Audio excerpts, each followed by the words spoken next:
In May, the Supreme Court made a decision with some big implications for the Clean Water Act, specifically the regulation of wetlands. Zaria Johnson, a reporter and producer for IdeaStream Public Media in Cleveland, has been covering the story. As it stands now, the Supreme Court is only allowing regulation of wetlands that have a continuous surface connection to a larger body of water. That could be a stream, a river, or a lake. And the EPA has some time to come back with their own formal definition, that more specified definition of protected waters, and they're expected to drop that new definition sometime in early September.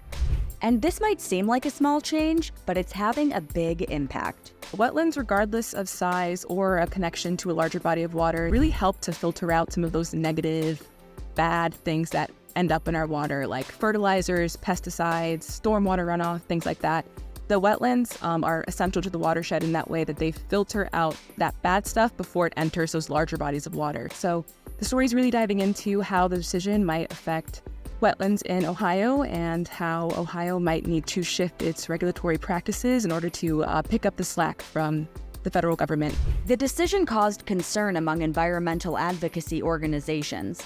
How much concern? Well, that depends on the strength of state-level wetland protections, which vary considerably from one state to another. It kind of seems like Ohio might be better off than some other states, since Ohio has an isolated wetlands program that's pretty expansive. In Ohio, the isolated wetlands program will regulate any wetland regardless of size, even if it's not being regulated federally due to this new definition of protected waters. Another concern is that state regulatory agencies might not have the resources of the federal EPA.